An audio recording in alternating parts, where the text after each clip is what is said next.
Queridos irmãos e irmãs em Cristo Jesus, é com muita alegria que quero mais uma vez compartilhar com vocês a preciosa palavra de Deus.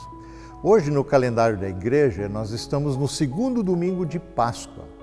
Por essa razão quero lhes falar a partir da palavra indicada para hoje, que nós encontramos na série ecumênica de pregações, nas senhas diárias, 1 Pedro 1, 3 a 9. Após a tradicional saudação de Pedro e dos apóstolos nas suas cartas, Pedro começa dizendo o seguinte: todo louvor seja a Deus, o Pai de nosso Senhor Jesus Cristo. Pedro inicia rendendo todo louvor ao Deus e Pai de nosso Senhor Jesus Cristo. Nós costumamos associar o louvor a momentos bons, favoráveis, momentos vitoriosos. Resultados favoráveis merecem louvor, segundo a nossa perspectiva. Contudo, o contexto para o qual Pedro escreve não é nada favorável ao louvor, pelo menos não na perspectiva como nós imaginamos. A comunidade para a qual Pedro escreve está passando por muitas provações. No capítulo 4, Pedro esclarece um pouco mais que provações ele está falando aqui, tratando. Verso 12 diz: amados, não se surpreendam com as provações de fogo ardente pelas quais estão passando, como se algo estranho lhes estivesse acontecendo. Ou seja, provações fazem parte da vida, especialmente da vida cristã.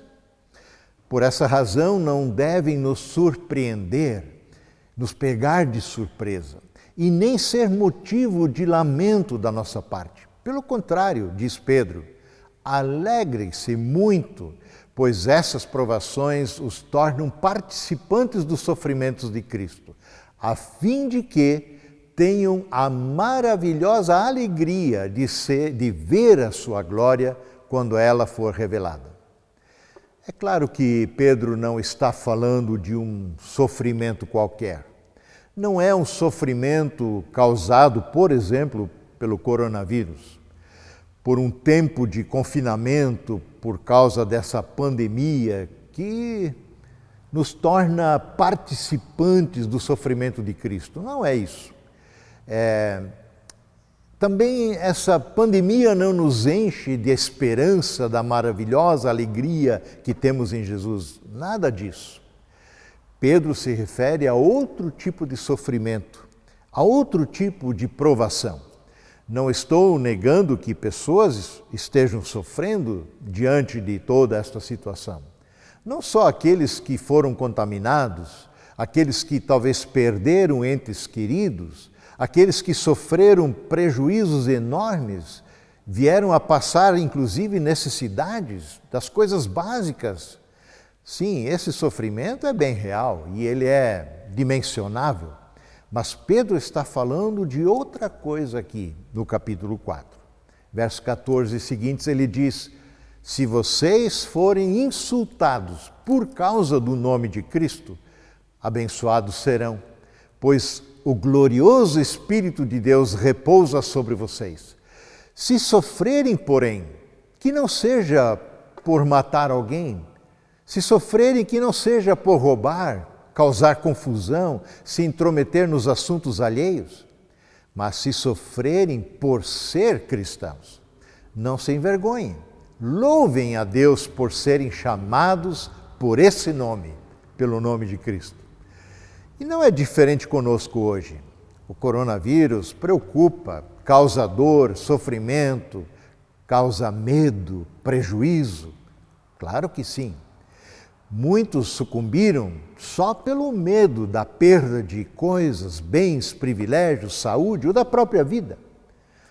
Mas ainda assim, em meio a tudo isso, afirmamos com Pedro: bendito seja o Deus e Pai de nosso Senhor Jesus Cristo. A Ele e somente a Ele pertence todo o louvor, toda a honra e toda a glória, hoje e sempre, em toda e qualquer situação, em toda e qualquer circunstância, pois Ele está no controle de tudo. O mundo não está jogado às traças, não está jogado ao acaso e muito menos ao caos. Ou você acha que essa pandemia pegou o Senhor de surpresa? E agora? Será que as pessoas ainda vão me crer? Vão acreditar em mim? Será que as pessoas vão me culpar por tudo isso? Será que elas vão desconfiar da minha bondade? Você acha que Deus vai precisar fazer terapia? Que Deus entra em confusão por causa disso?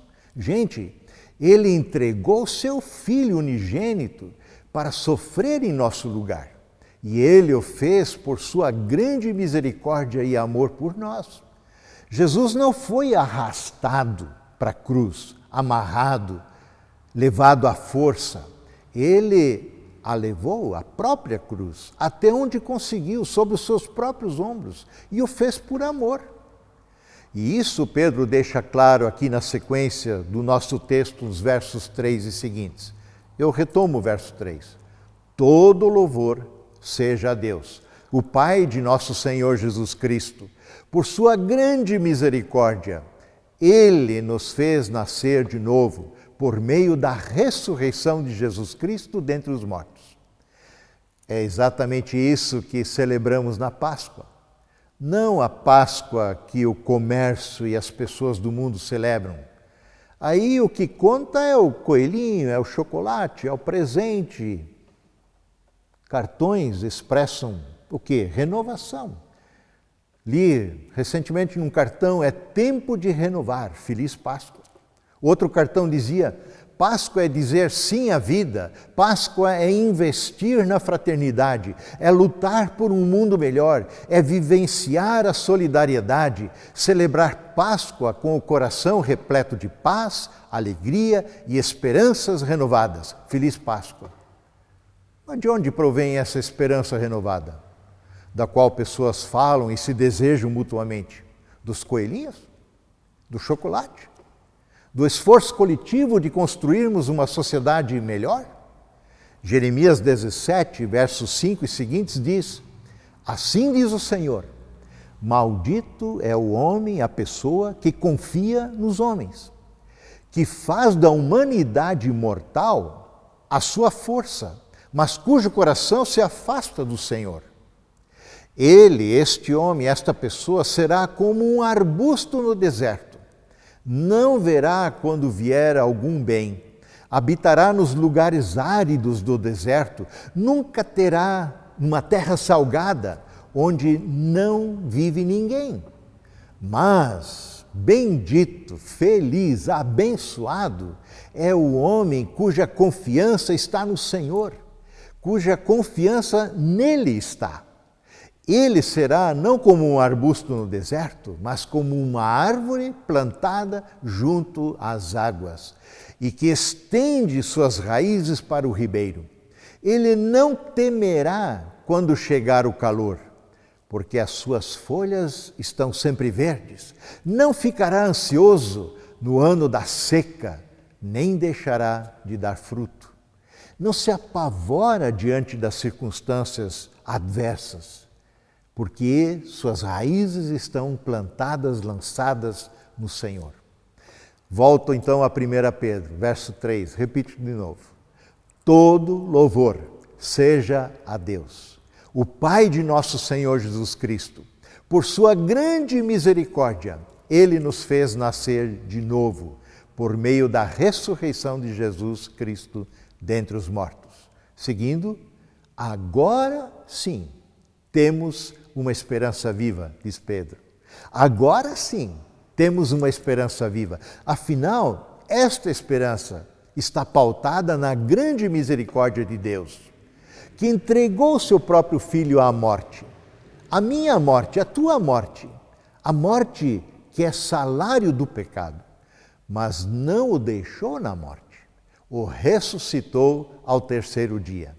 E por meio da fé no Cristo vivo, não numa fé positivista, não numa fé que aposta no potencial humano, não numa fé que aposta na minha força de vontade, na minha capacidade de realização. Não a fé na fé, mas sim a confiança naquele que realizou a obra de nossa salvação. Nele está a nossa fé. Nele nós temos uma esperança viva, mesmo quando somos ameaçados de morte. Seja pelo coronavírus, seja pela perseguição aos crentes, em muitos países isso é sério, seja lá qual for a ameaça ou a provação pela qual passemos. Nele, no Senhor, já temos vida nova, plena, abundante, eterna. A morte já não tem mais a última palavra sobre nós. E Pedro segue dizendo: agora sim temos uma esperança viva e uma herança imperecível, pura e imaculada, que não perde seu valor, que não muda nem se deteriora, guardada para vocês no céu. Por meio da fé que vocês têm, Deus os protege com seu poder, até que recebam essa salvação pronta para ser revelada nos últimos tempos. Isso sim é segurança, isso sim é esperança.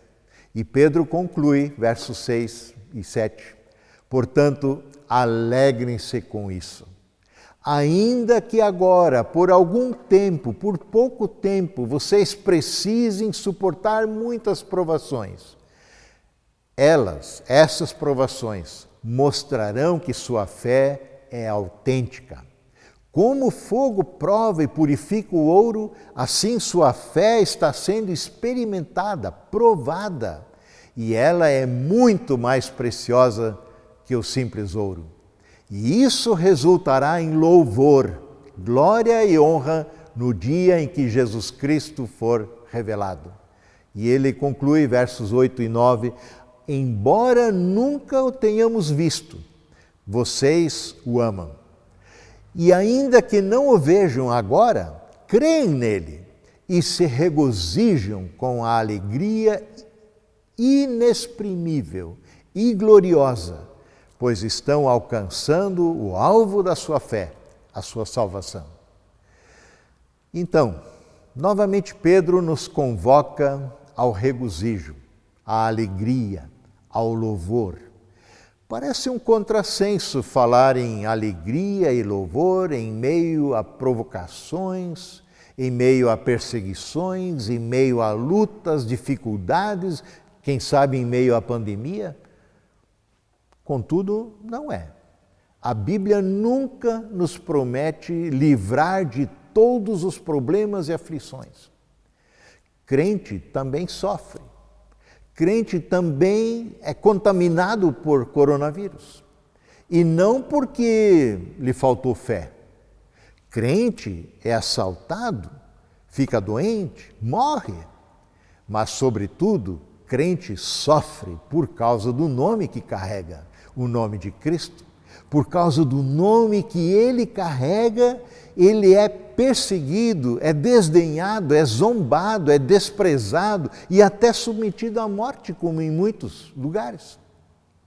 Mas Pedro diz, alegre-se com tudo isso.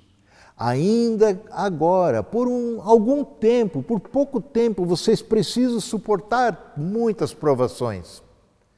Mas alegre-se. Alegrar-se, por quê? Ele mesmo responde, essas provações mostrarão que sua fé é autêntica. Como o fogo prova a pureza do ouro, assim a fé está sendo provada. E ela é muito mais preciosa do que ouro, diz Pedro. E isso resultará em louvor, em glória, honra, no dia em que Jesus Cristo será revelado. Em todas as coisas que venhamos a sofrer por causa do nome de Jesus, que o Senhor seja glorificado. Em tudo isso, que Ele seja honrado, adorado, louvado. Jesus viveu assim e também nisso nos deixou exemplo, para que a gente honre e sirva ao Senhor, independentemente das circunstâncias, que a gente o ame, de todo o coração, como Ele mesmo nos amou e nos envia a amar e servir o nosso próximo com um comprometimento total, custe o que custar. Que Deus nos ajude e nos abençoe. Amém.